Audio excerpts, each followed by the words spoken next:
play. Yeah. I mean, from what I've seen, you just get a suggestion and Yeah, sort of kind of start.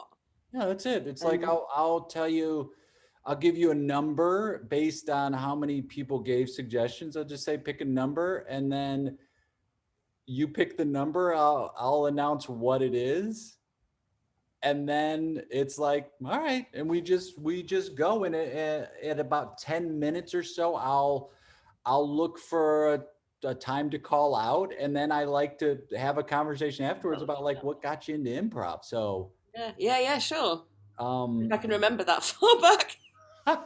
I know I'm Oh, like, I can. It changed my life. I remember it clearly. oh my goodness. I'm like, people ask me like, when was the first time you saw improv? And for a long time, I'm like, oh, I saw it at this comedy club as part of, they were called the Funny Firm Players, and they did short form. And then I was like, no, wait.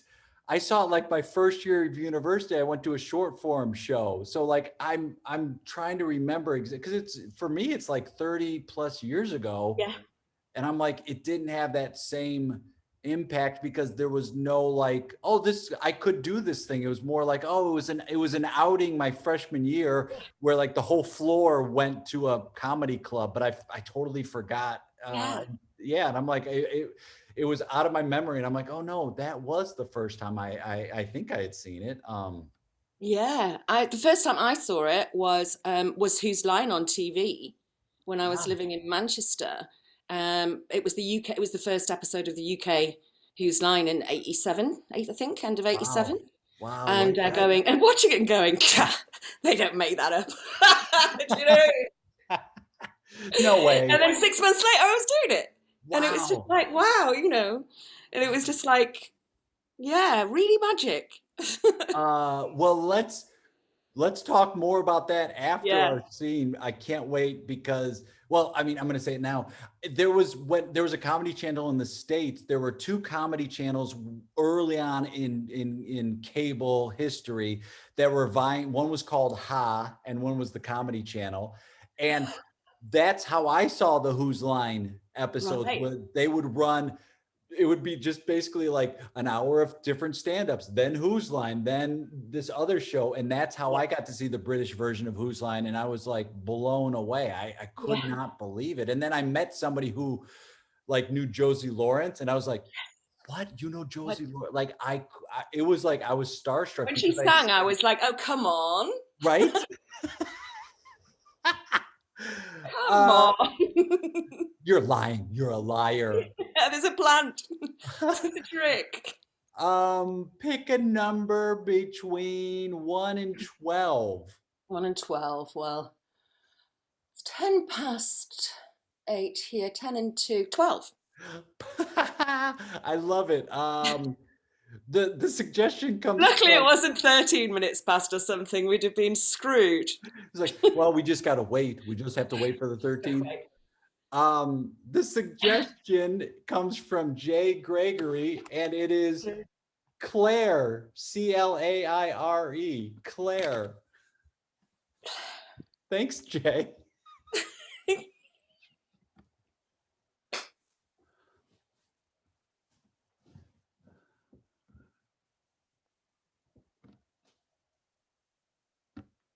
The moment I saw you, I swear, I knew. I just knew all those years ago. I knew we'd be buddies eventually. Really? I swear. Yeah. You knew we would be buddies. Yeah, I was wrong, obviously. I mean, I was totally wrong for a Well, long time, it took a but we are while. now. Do you do you want to know what the moment I saw you, what I thought? Okay. Can Do I can I need tell some you? alcohol for this? Well, I Wait. mean, if you want, I can pour some wine. I'm going to pour some wine, Okay. Okay. And then tell me. and then I'm going to tell you. I've got a nice Chateau Neuf de Pop. I can. Would you like that? I mean, it's a red. It's nice. I love a red. Okay. Okay. And my goodness, this was given to me by my grandmother and said, you only uncork it for a very special occasion. And this I consider a special occasion. Wow. I mean, it's got dust on it. Yeah. Yeah. I mean, your Nana Eid? Yeah. Yeah. Yeah. Yeah. Yeah. Yeah. She she God. she said it can't just be opened for just anything. She goes, you have to open it when it's some special occasion. So I'm opening it. She's been gone a few years. Yeah. Oh my God. Yeah. 8 years. 8 years. 8 years. 8. Wow. Wow. God. She was a funny one, wasn't she? No, I mean, Yeah. she. I mean, you would never She know was. that you were related. No, you're right. She was funny. She was in vaudeville. Wow. Yeah. Well, she used to tap her feet every now and then, didn't she? You'd go around and oh, thanking you. She was a dancer. To to To truth. to truth. That's a great to To truth. truth. So, Claire, when I first saw you, and I'm going to tell you something. You can put it anywhere. You don't need a coaster. I mean, if you're looking for a coaster, don't worry. Just set it anywhere if you need to set it down. You sure? Yeah, yeah, yeah. I mean, It's an old table, yeah, it's an old table, and like as you don't have a coaster. no. Just put it anywhere. I'm not. I mean, I'm actually replacing that table. So Wobbly. yeah, it's a very well.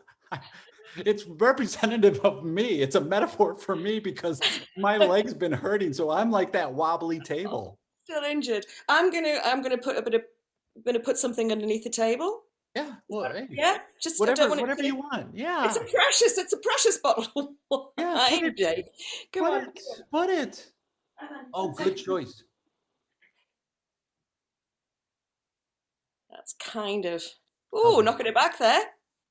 How's it? Is it okay? I mean, It's okay. Yeah. I don't care if something spills. I mean, life is what it is, right? Yeah, yeah. Life is what it is. You reach our age, after everything we've been through together, after all the bust ups, after all the problems, after all the gossip, Everything, everything. and here we are, friends. We couldn't have gotten to this point without those dust ups either. That's the thing. We could not have made it. I don't think so. I don't think we would be where we are now if we didn't have those. It's made us closer It's made us because close. of it. Yeah. Because we've seen warts, haven't we? Oh yeah, warts and all, right? Everything. Yeah. Yeah. When I first saw you, and well, I'm just gonna say it. I wanted to say like this can't change anything between us, but it won't. This might give you more insight. When I first saw you, I was completely and totally intimidated by you.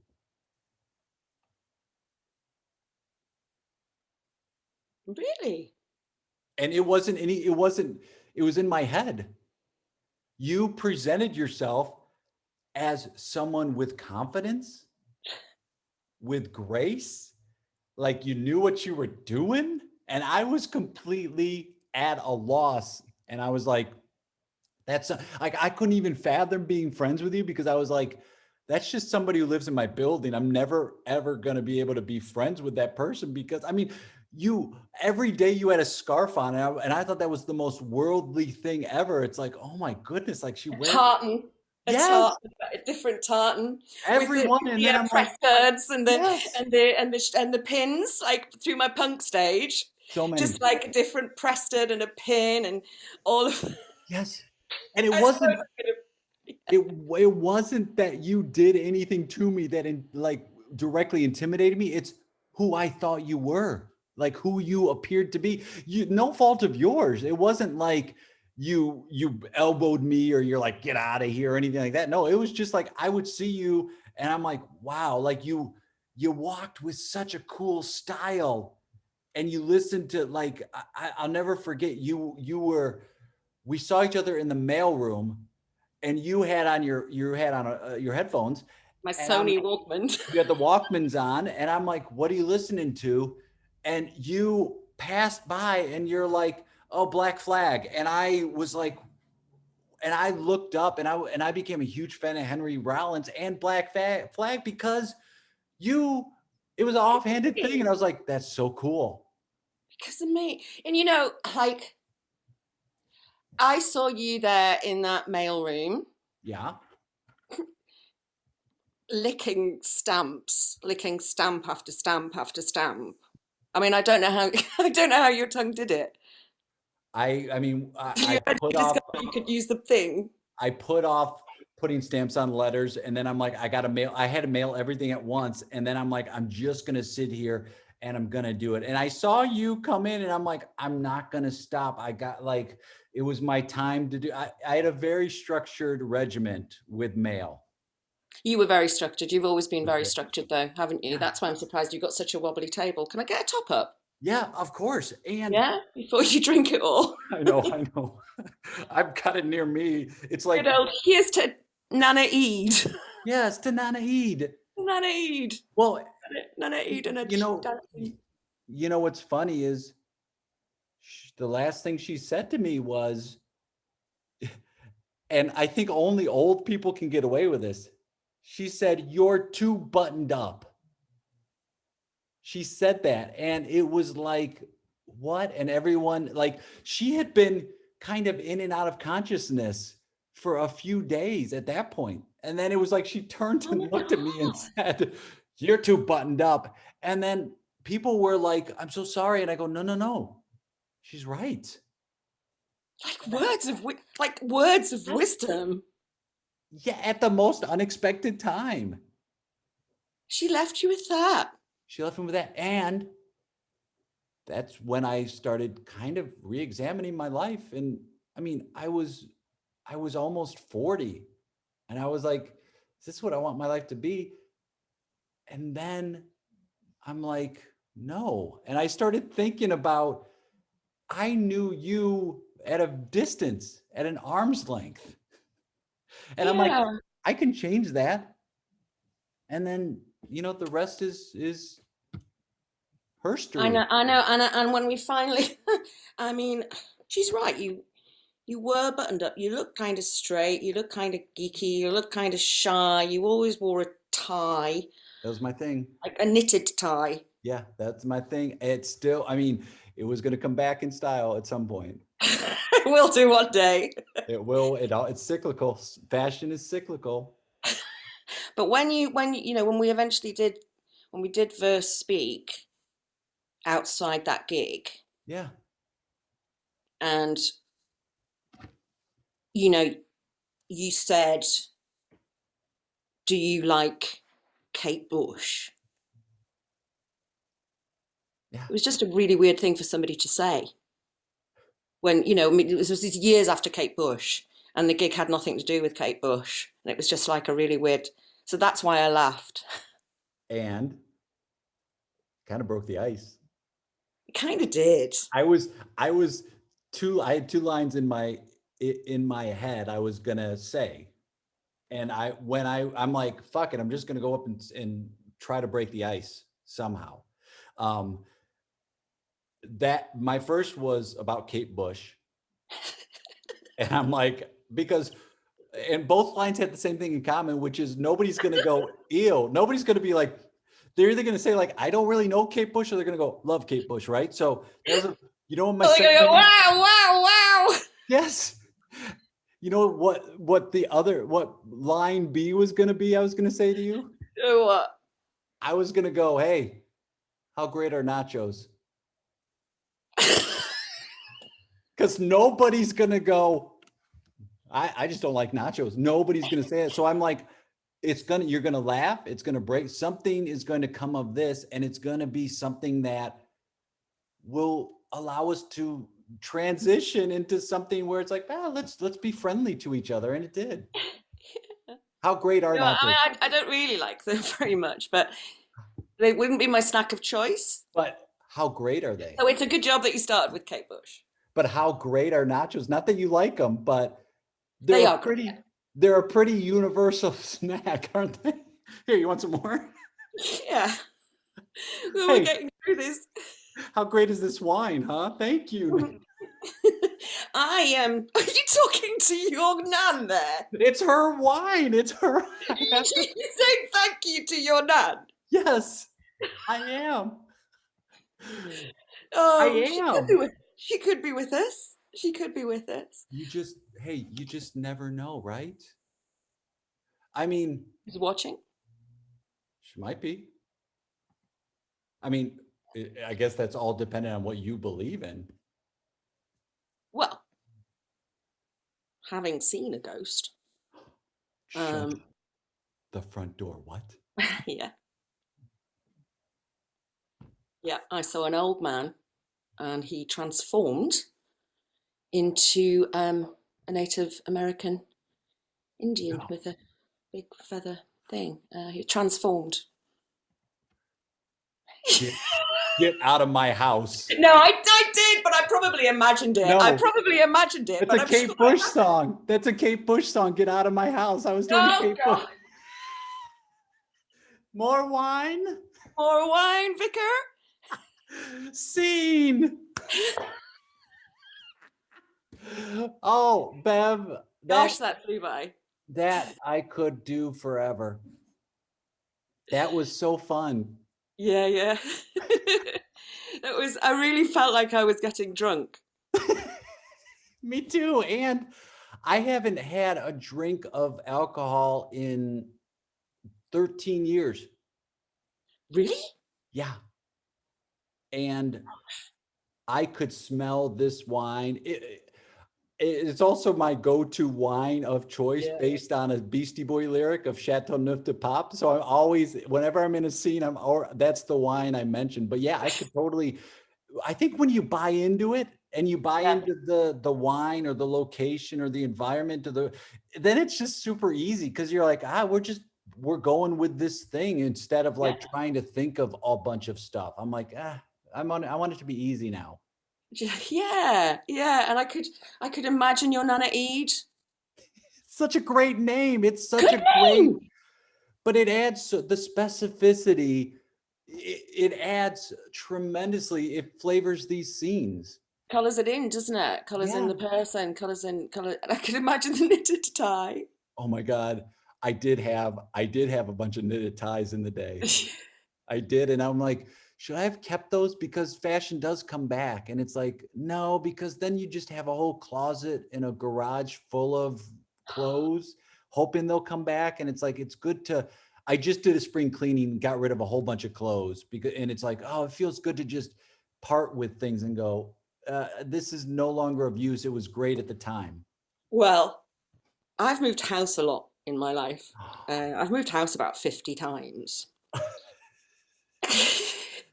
And one move, maybe about 10 moves ago, when I was living down in London, I thought I was quite good at packing everything up. So black bin bags, put everything in. So I had the rubbish separate, the clothes separate. Came to moving day, and I'd thrown all the clothes away and kept the rubbish. Oh, no. I was left with some underwear and an evening gown. Everyone's like, oh, Bev's really making a strong fashion choice. That's called necessity. Yeah, I ran out. I remember going, where's my clothes? Where's my clothes? And just opening bags of rubbish and running out into the street in a panic as if I would find them there. No. Well, you've moved and you know that's true. You throw stuff away that you're like, I'm never going to use this. And then the next day you're like, oh, for fuck's sake, why? I've never needed that thing I just threw away yesterday. Or I moved from a cold climate to a warm climate. I moved from Chicago to Los Angeles. So I'm in a warm climate, and friends told me, get rid of your winter stuff, dude. You won't need it. And so got rid of all the winter stuff. And it's like, no, wait a minute. It still gets cold at night at different times of the year. You're still going to go to places that are cold. You're not like not going to cold places, but I got rid of jackets and hats and I'm like, hooray. And it's like, oh man, now I have to buy all that stuff again because I'm going to go back. And then I spent 7 months in Denmark during the winter. And I'm like, oh, I got to buy all this new shit now. That's kind of like the weather we get here. Oh, I mean, it does. Don't you feel like that wears on you? Like the lack of sun also at times are just like, that sun can give you so much. And I feel like when you're in places that the sun doesn't come out frequently, that those places become so vibrant when it does. And people are like, we got to get outside. And there's a different buzz to that town. You really feel it here. It's like a long, dark winter.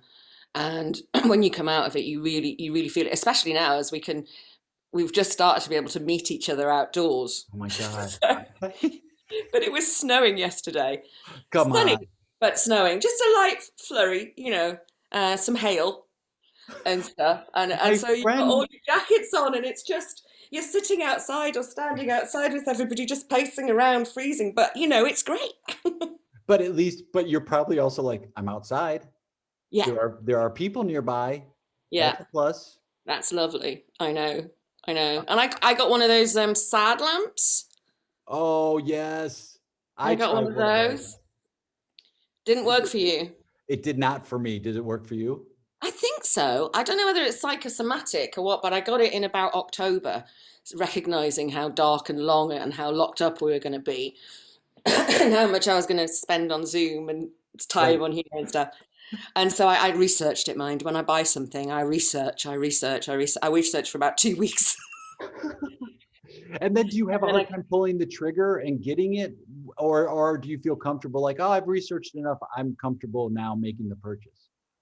Yeah, it gets to that. I'm comfortable now. And then now I'll go online and give it a 5-star review. I love giving 5-star reviews to things. And do you find that it works? Like, are you finding, and it, to me, I'm like, I don't care if it's psychosomatic. I don't care what it is. If it works, it works. Does it work? Yeah, well, I didn't get down over the winter months, which I can normally do. You feel like even though I'm like always really busy, but like, I think that's it. I think I recognize that, this Christmas is going to be different to any other Christmas I've had for such a long time because it's normally gig, show. Right. Really, really, you're out there all the time socializing, and I love all that social thing about it. And I thought I'm going to need something to sort of pick me up. And yeah, it worked because I didn't go like that. Wow. I mean, I guess in addition to that lamp, it sounds like there was a certain level for you of acceptance. You know what I mean? Like, I think sometimes like when I was in that cold climate, I wouldn't accept the winter. And it's like, I know what it's going to be. Every year it's this way. But for some reason, when I didn't accept that that's the way it was harder. But when I was just like, yep, this is the shitty winter, it was less daunting, but I just didn't want to accept it. And so having that moment of you saying to yourself, I'm accepting that I'm not going to be as busy as I am normal years. I'm going to do something that I think, I'm being a little more proactive, because acceptance doesn't mean just giving up. It means like, no, I'm accepting this. So I'm going to then make other choices and I'll get this lamp and see if that works. I'll research it. And then, wow, it actually did help. Yeah, I think totally. And I think probably everybody during this has had their dips, haven't they? Yes. They've had their points of where you've gone, I've really dipped. And weirdly enough for me, it was sort of July time last year, which is very sunny time here. But it just, I don't know, everything just seemed to come crashing down. And then you kind of pick yourself back up again after like maybe 3 days of, God, everything's gone, everything that I had. Well, I mean, the first time for me, I heard about it was positioned in, it'll be done in a few weeks. So you're like the first few, like honestly, like March last year, there was a sort of novelty where you're like, oh, okay, we're not going anywhere. All right. And then April was like, okay, we'll get to May. We'll see some improvement. May was like, okay, still. And then it makes sense that July, you're like, fucking enough. Like, not only is it, all that stuff, I'm not working. I'm not sure what I'm going to do for work, but it's also now like, shit, even in the summer, I can't really go places and see people. Like, so of course it makes complete sense that you're like, there's the wall. I hit the wall I and hit the wall. I Yeah, don't know when I'm going to come out of it. Some people haven't come out of it. Some people come out of it I quickly. know. Some people haven't hit it, but I think it's this moving target for everyone. I used a kind of mantra in my head, and I think I still use it, which is just be optimistic. And I tell myself all the time, and I tell myself every day, be optimistic, and it's going to be all right. Because I've had dark times in my life, Right. and and things have got better. I mean, isn't that the one constant is this, even those dark moments, and you look back, I was talking to my significant other yesterday, and I was like, I can't believe I've been doing this kind of work 30 years now, where this is not a hobby. This is, people are like, oh, what you do theater? It's like, no, it's a career, and I've been doing it for a long time. And things change all the time. And those periods of feeling like you're never going to work again, or those down times, get replaced, and sometimes very quickly. Sometimes you're like, holy shit, now I'm doing a whole bunch of work. And I remember there was a guy I knew, his nickname was One-Eyed Bob. He had lost an One eye.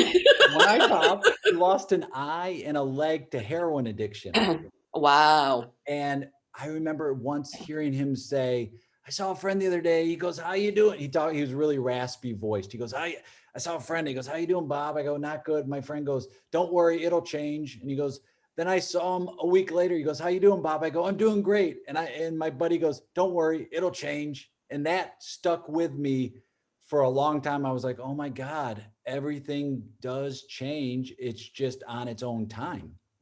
Yeah. Like knowing that everything will change, and we don't, we generally don't like the change. Do you get into a Oh, routine? But then if I have too much of a routine, I get really bored. yes. I kind of do want change, but it's like if you can predict the change and control the change, I'm going to make a change. But sometimes change bites you on the Yes, bum. And I really think that's how you use improv in life, isn't it? for sure. You You know, this is how you go, how do I get through this? How do I get over this obstacle to find something new? how do I deal with the unknown and the uncertainty? And like my plan was this. Oh, if I look back at my life, my plans never happen. My plans never come to fruition. My plans never complete. It's always interrupted by life. And then Easy. you go, and that's the thing. This whole pandemic, I was like, motherfucker, listen to the things you tell people very easily. It's easy for you to tell people to stay in the moment. Everything's going to be I fine. know. Fucking listen to that yourself, dude. You have to start believing that because it's impacting you. And then it's like I go, all right, I got to start listening to this stuff. And it does work out. And there are moments where you get scared. And I'm like, but this has been going on for 30 years where there's moments of, I'm never going to work again. I'm never going to have this. And it's like, no, it will happen. It's just, you don't have that certainty that I think a lot of other people do when they go to a job that's like a 9 to 5 type job. But even those people could get fired. They're living with the thing I that they could know. get fired at any time. I know. I know. It's sort of the insecurity for people, the vulnerability. 100%. You And know, now you that's what have I wanted to do tonight because I wanted to feel a bit vulnerable. well, think about the addition of not only like we're vulnerable because you're in my home, I'm in your home, or I'm in a place that you are comfortable in, and we're adding the element of, oh, I have to watch myself. My inner critic is loving this because my inner critic is like, that hair dude, that background, that they're loving that ability to critique me during this time. And that's the voice that comes out during these improv virtual sessions. When you're on a stage, you don't see yourself.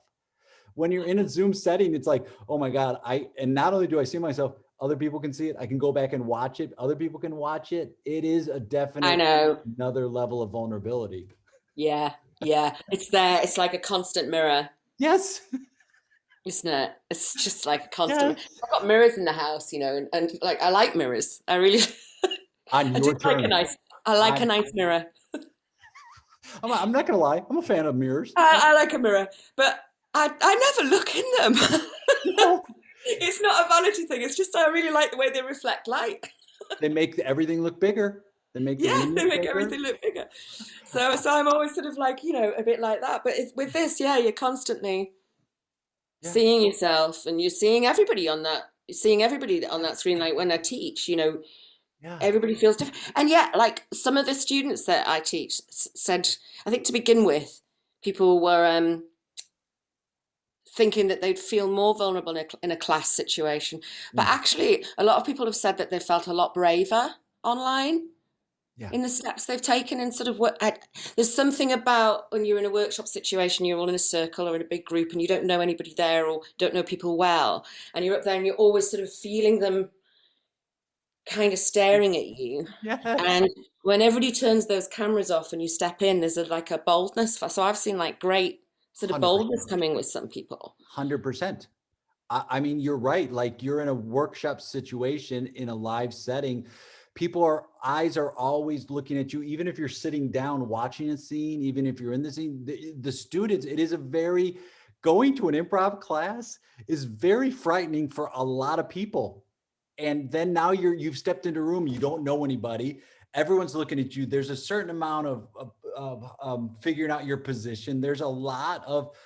For me, there's a lot of pressure that gets put on people. And when you're up in front of a class, now you've got eyes looking, whereas virtually, I can set it to where I only see you, like a speaker view. I can set that. I can even turn my camera off at times. So I do feel like for moving forward, I'm pretty much going to focus exclusively on virtual because I think there are so many more advantages, and I want to explore that rather than going back to being in person, and have people feel more confidence to sign up for an improv class when they know they don't have to go out of their home and they don't have to be in front of other people in that. Because even no matter how fun we make those circle situations of like, let's sing a song, like any of that stuff, there's still an element of shit, you're going in order. Fuck. Oh, there's that anxiety level of, well, I'm going to run out of ideas by the time it gets to my turn. Yes. They've said all the words that begin with B. There's none left. Bitch. Well, I don't know why I said bitch. I don't know if be. I'm never coming back. We talked a little bit earlier. What got you into improv? Was it seeing Whose Line on TV or what? No, not at all. When I saw it, I was a super fan. I thought it was great. I thought it was the funniest, best thing I'd ever seen. But I didn't believe it. I kind of did believe it, but at the same time, didn't believe it. I just thought it was hilarious and so original. And so they're so good. Yeah. Even if you look back so now fast. On it, they're so the British version to me is so good of that show. Oh God, like, Stephen Fry was so hilarious. Absolutely hilarious. Josie Lawrence, Mike McShane, Tony Slattery, like they're all, you just watch that and you're like, fuck. And even the host, even Clive, it's like, wow. And Richard Branch, like I'll remember those forever. Clive Anderson. Yes. Clive impression. So good. And yes. And so dry and so like a part of the show. I just loved it. So you watched that, but what got you to take it? Watched that. And I mean, never thought anything of it at all, because I was living in Manchester at the time, sort of lived in London, moved around a lot. As I said, I moved house a lot. And we were, Ian and I, my partner of many, many years, were living down in London, and we sort of moved down to, go into musical theatre, actually, is what I think we both wanted to do, go into musical theatre. And, a few months in and we know nobody, and we're not, there's nothing, we're cleaning shops. We're cleaning shops, and nothing wrong with money. That. Nothing wrong with that. But we were doing a lot of it.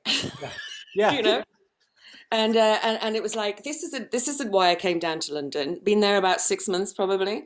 We were living in Willesden, and we looked at the Stage newspaper, which is the actors' newspaper. Oh, we scoured it. What open audition is there today? What can I do? And we saw this advert for an improvisational class with Chris Johnston. And Chris Johnston wrote several books. He wrote a book called House of Games. Uh-huh.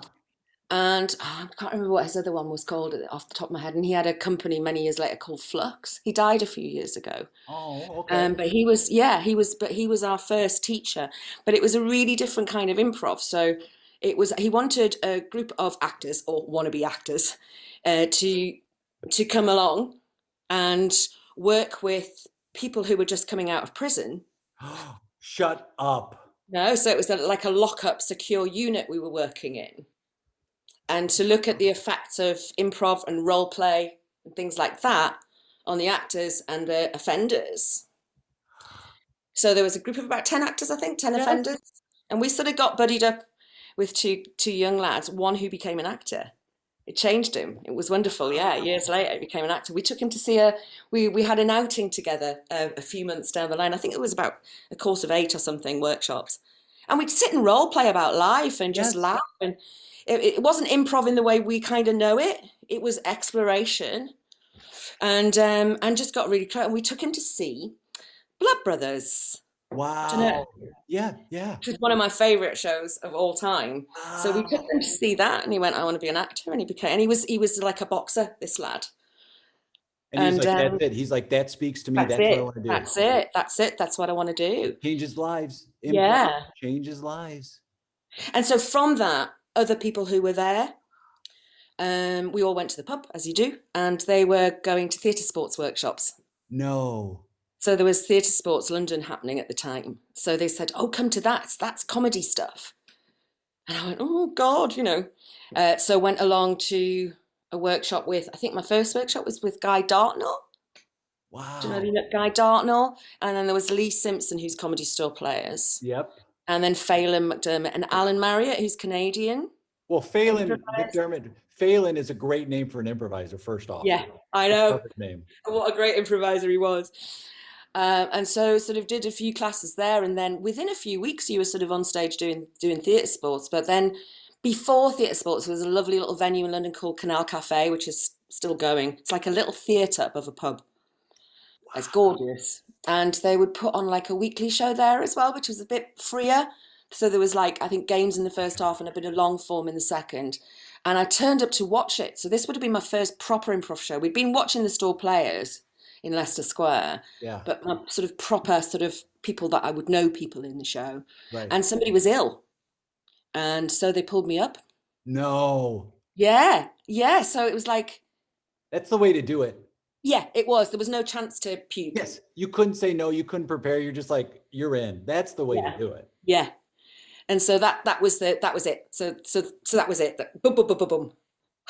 Yeah. And that setting, the theater / pub setting you're talking about, or in the style, to me, that would be the show that would hook me. The Comedy Store Players wouldn't have, because it was more of a formal thing. Not saying, but like the idea of like this fucking place that's kind of, it's a little bit different. It's fringe. It's fringe, it's smaller. It's like, wow, we're exploring stuff, and there's like people serving drinks, and it might be too loud. That to me is like, oh my God, I would have loved that situation and gone back for that, versus the other, which is like, oh, that's really cool. I don't know if I necessarily want to do that. It's fun to watch. It's very well done. But the other one would have hooked me into wanting to do it, because I'm like, that seems like more fun. Even now I'm like, oh, I'd rather play that venue than the one in Leicester Square, for sure. It's a superb venue. It's an absolutely superb little venue. So great space to play. And that was it, you know, hooked. Do you know Dave Razowsky? Or I've seen him. I don't know him, but I've seen him. Or Shaun Landry. I don't know if you know her, Shaun Landry. Okay, so Dave and Shaun are both improv from starting in like the 80s in Chicago. They both got their start doing prison improv gigs. Oh. Yeah. And then Razowsky. Oh, we could probably talk for hours. Oh, for sure. And Razowsky went on to be in Second City, and his castmates were Steve Colbert and Steve Carell and him. So he was a part of that cast.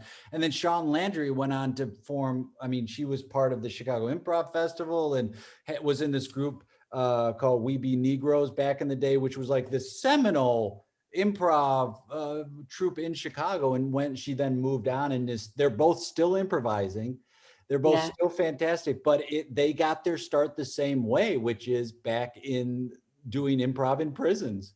And yeah, it's extraordinary. It's extraordinary. And the fact that you can break through not only like just reach people and have them find an outlet to express the voice they don't think they had or could connect with, but then also for some to go, that's what I want to do with my life. That's how I want, like the impact you have to change someone's life in that way is just, I mean, in addition to because you also teach improv. So in addition to the students you have, but to impact people in that way it's a different way that improv is used that not a lot of people have that experience with. It's really transformational. It's Yeah. like we've done, like, over the years since then, we've done projects with sort of maybe younger fans. I mean, it's hard work, it's tough, and we haven't done it. I mean, we haven't done it now for about 15 years, I reckon.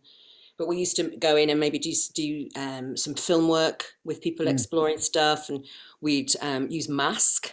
Yeah. Yeah. Wow, that was kind of freaky. That was like, that's Totally really freaky. transformational stuff. Totally freaky. So much disappears under people just can't.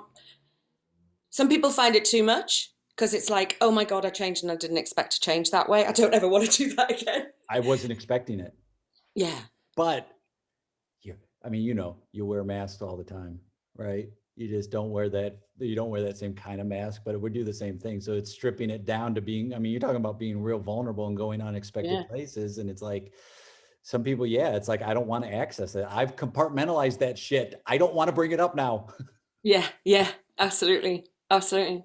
So we've done all that. Yeah. Lots of that. I think it's really sort of fed us to see with the different types of community groups and stuff that you can Right. work with over the years, and seeing how that can, and working with children as well, and then Huge. working with adults, and just seeing those aspects of how it can go into different people's lives, and then how people can get a real bug for it, like I did.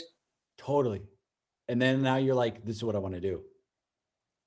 Are you And doing, everybody's like, you can't make a career out of improv. I know. It's like, well, back in that day when we started, because you and I started about the same time, back when you Mm, started, you were like, I tell this story all the time.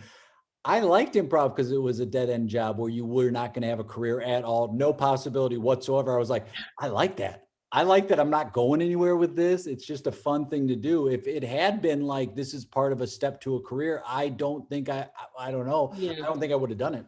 I'm like, Yeah. There was never a goal. no, It was just opportunity. I mean, at the time in London, it was just exploding. You know, right. every room above a pub, there'd be like a comedian, then an improv group, then the comedian. There was so many different things forming in the different theatres, and everybody kind of wanted improv because I think of the Who's Line thing. It was huge, right? I You mean, know, it was so huge. you didn't know So what it was until that came out. Now you had a reference. yeah, and so there was all of these like opportunities, Hmm. and you came off and you went, oh, I've got fiver. You're like, I Great. made it.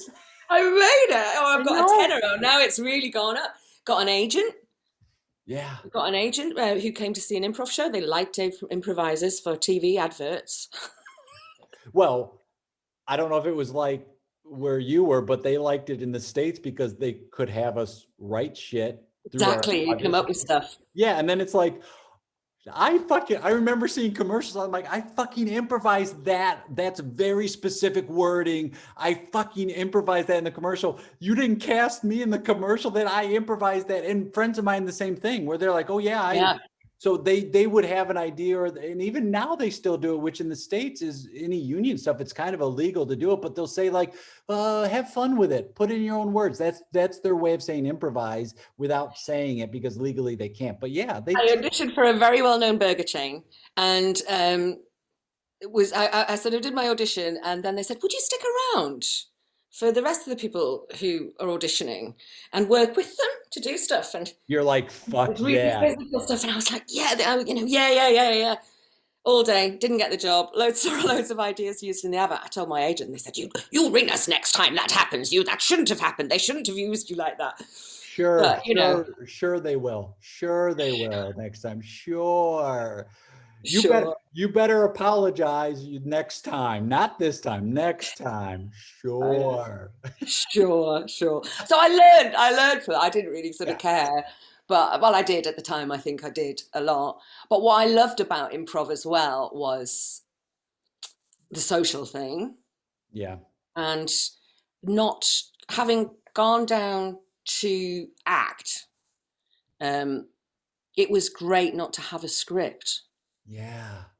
and learn lines. I mean, I That's have hard work. I have a friend who's an acting teacher who like day one of her class will say, learning lines is the worst part of acting. It's the hardest, dumbest part of acting. And that's like day one of level one of a class. And I'm like, yeah, it is. You got to learn the lines and like having that freedom. It's so much. And I know so many actors and Alan Arkin is a Second City for years guy who's an actor in TV. I think he's still alive now. He says, yeah, if he had been able just to improvise most of his acting, he would have been a lot happier. It would have been better too than trying to learn and say those lines. Oh, it's so difficult. And I still do a bit of scripted stuff here and there. And it's the less you do of it, the harder it gets to learn those lines. Right. Because it's a muscle. It's a muscle. And I've got actor friends, many actor friends, and one girl I know, she's fabulous. She when she's resting, she learns something every day. I'll learn a piece of poetry, or she'll just read something and learn it to keep it Wow. To keep going. the So, I mean, memory. she can look at a script and 10 minutes later, she's learned 3 pages. That's smart. See, You that's know, that's smart to keep that because it is a muscle, and when you're in those situations of having to learn a lot of lines over, I mean, doing sketch shows or even TV with like rewrites that come down. If you don't have that muscle, you are yeah. screwed.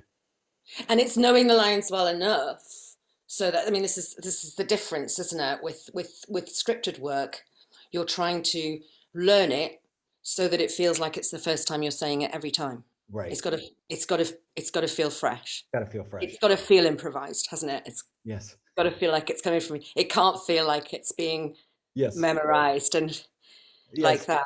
Whereas improv's the kind of opposite. It is the first time that you're doing it, but you're kind of writing it as you go along. So You got to make it seem scripted.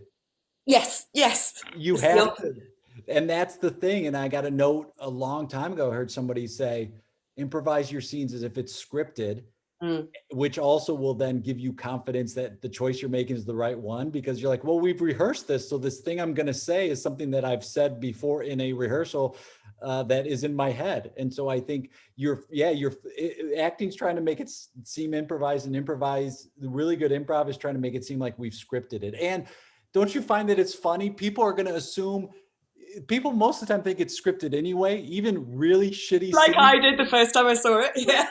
And you're like, wait, you thought we rehearsed that bad show you just saw? You thought we put time and effort into that bad improv show? Okay. Like, how much time How much time did we would put it into that take shitty? to There's a friend of ours, Neil Ashdown. He's great. Sometimes he guests with us up here when we play. He's another Geordie, another Newcastle-born lad, Ah, and he's got a great thing that we, you steal things from each other, don't you? And you're hosting, always. or whatever. And he's got this great thing when he's sort of telling the audience how brilliant it's going to be, but that we've just put some shit stuff in there just so that you know that it's improvised. So there's definitely going to be some shit stuff. Oh my God. I cannot wait to steal that, because that is fucking brilliant. It's really so we'll um, always use that with a new crowd sort oh, of thing. hell yeah. If people want to follow you, check out shows you're doing, reach out to you as a teacher, a coach, or anything like that, like what's the best way they can do that? The Suggestibles is the name of our group. And on that page, then on our website and on our Facebook, so you've got the Suggestibles, and that's like the group, the show, but also you've got the Suggestibles School of Improv. And Okay. so all the classes, so you can search for the Suggestibles or the Suggestibles School of Improv, and there's stuff happening all of the time. We've got our first gig on the 27th of May. Live in person? Yeah, it's been postponed 4 times. Well, I It was hope it goes through. Yeah. No, it's going to have to do a socially distant gig. Oh, It's going for to be sure. interesting. Yes, that's going to be interesting What's on the funny? small stage. Oh, totally. You're like, I'll be at the back of the theater. You're on stage. It's so funny because when you first start, or even veteran performers, there are times where they tend to be spaced for some reason, especially if you get on a big stage you're not used to, you space out. So I wonder if that's going to reverse. And when people get back on a stage with each other, if all these scenes are going to be real close because we've been so separated for so long. Yeah, I know, I know. Or like a bit of perspex between us just so that We're trying to turn off our cameras. It's like, dude, you're on stage. You're live. you're on mute. Just come on stage and start going. I know there's going to be so many. It's going to be a new improv game is Zoom improv where it's like, you're on mute. Go on stage wearing your slippers, you know. Yes. Oh my God. Sweats, like wearing like sweats or just having to wear a nice shirt is so great too. I don't have to worry about anything else, just the nice shirt. Why not? Why does that need to change? Thank you. Thank you. Well, Bev, first off, hilarious. So much fun playing with you.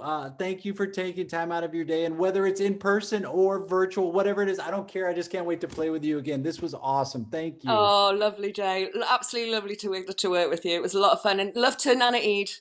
Yes. Oh, not soon enough. Not too soon. Not soon enough. Finish off the wine now. Have a good day. Bye. Cheers. Chin chin.